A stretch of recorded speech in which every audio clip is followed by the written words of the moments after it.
Hello everyone and welcome back to another video. Today's video will be how to build on the brand new light Percival. So this Percival of course is the first light 600 diamond banner, which is kind of cool. And yeah, let's get on with it. So of course he's light, he's a human. He also has the new Fortnite trait, which also has the other Percival and Tristan a part of it, which is which is kind of cool.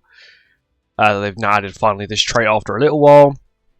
Kind of surprised they didn't add it with the initial release of Percival, which would have kind of made more sense, but maybe because they're now thinking they're going to release more Fortnite's characters, it makes more sense to add it now instead of adding it previously. But stats-wise, pierce rate, it's okay. Resistance is actually on the higher side. Nearly 80% base is quite good for a character with no outfits. 101% crit chance. You ain't really gonna be critting anyone realistically with that, but it is what it is. 221% crit dam isn't too bad. It's definitely not DPS level like Melly, Vittoria, Demi, who have all got like 230, 240 base, sometimes even 250. I think Melly even has 270. Crit resistance 85%.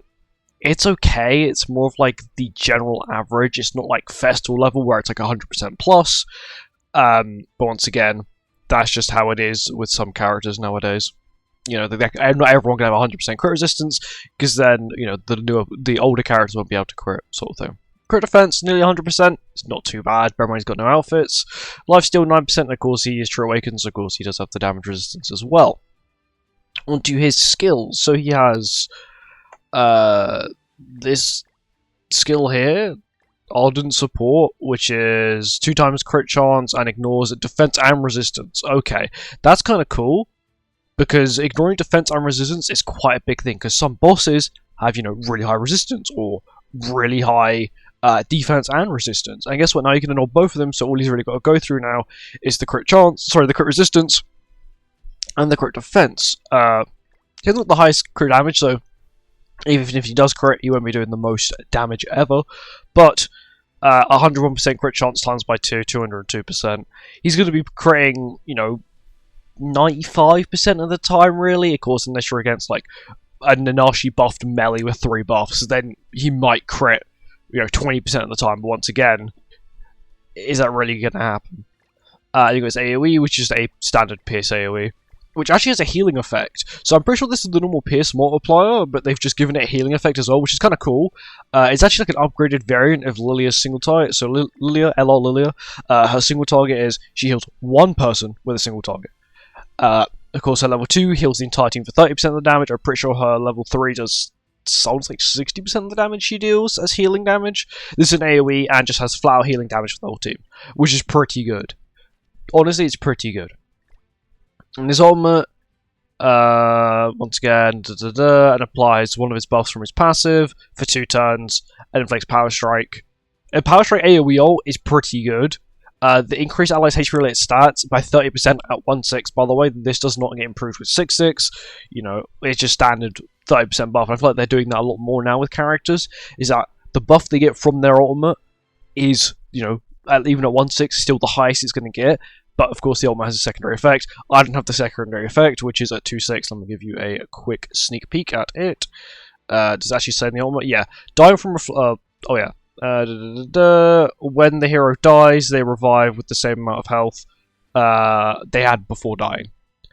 And dying to reflect does not count as a result of the revive, but the resurrection count is still consumed. Basically, if you die to reflect, your revive count is gone, and you still die. Which is sad, but that just happens. On to his ultimate, which is an absolute paragraph. It's more like could have 2 chapters. At the start of the battle applies recovery factor is applied on the applicable allies for 1 turn. And all of the hero's stats are increased by 5% for each applicable ally participating in battle. That is just Percival stats, so you got 4 humans, you gain 20% all stats. That's sort of the standard thing now. It's like instead of getting like 7% per ally, 7% basic stats per ally, it's now 5% all stats, which in my opinion is a lot more impactful. You're getting the crit chance, the crit damage, the crit resistance, the crit defense, and even the lifesteal. which is quite insane, especially for a character like Percival.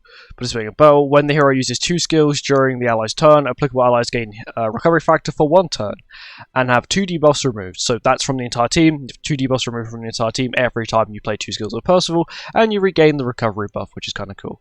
In addition, the hero gains 1 Unity Strength effect for each surviving applicable ally at the start of the ally's turn. Each Unity's Strength effect increases allies' defense-related stats by 8%. Increase allies' defense-related stats. Okay. That's a lot more impactful. Initially on the JP translation, it was just his defense-related stats. But that's really good. Like 4, so 32% defense-related stats is quite nice. When 4 or more Unity Strength effects are removed, the hero gains firm volition, I think it is.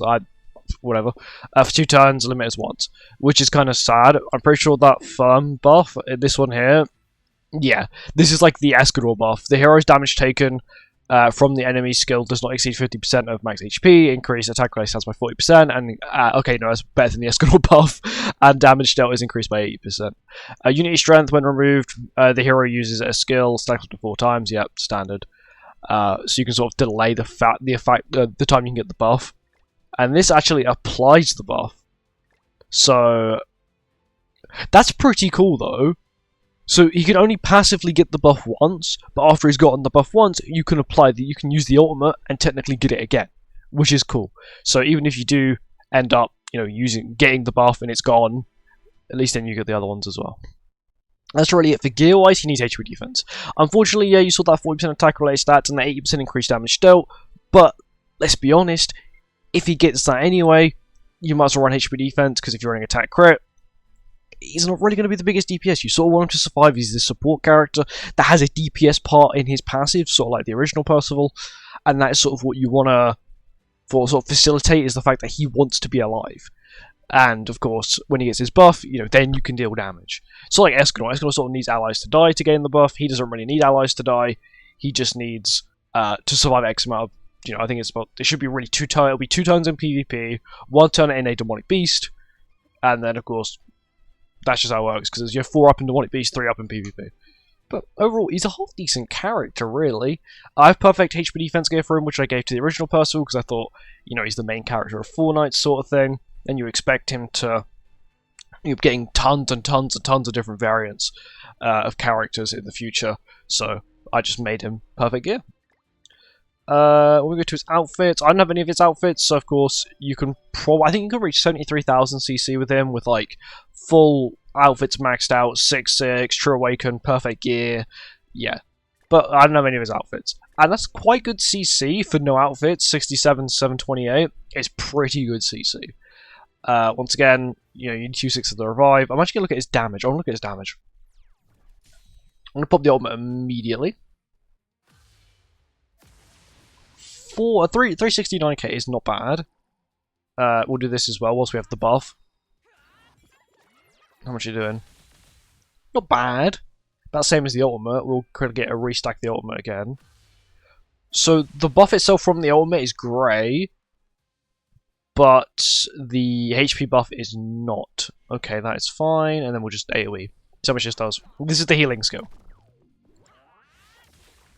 That's not bad, but bear in mind that's an AoE skill. That honestly is not bad.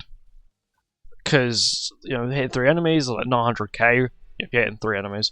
Once again, because he's light and dark, he doesn't have to deal with type disadvantage, type advantage, which is a good thing, especially with characters like Demi exist, where he can just one-tap you if you're green. And unfortunately, the whole human team is green, which is a slight problem, but of course, with 4 Knights advancing and the story advancing, and all these 4 Knights characters we could possibly get, I can quite easily see Percival being quite a staple of the team, especially for survivability, especially for if we have like I reckon we'll probably get an end of year Tristan, which will, I'm not, actually no, he won't even work well with him, because Tristan's a demon / goddess. I don't know. He'll be good for the future though. Characters like this are always quite good, because insane survivability, not too bad, and of course I'll try him in PvE as well. But yeah, thank you for watching, I hope you guys enjoyed, and tomorrow I'll be having my I'll be doing the bird video. The bird video will be coming out tomorrow of Floor 4 with the brand new team that I've been using. Anyway, thank you for watching. Goodbye.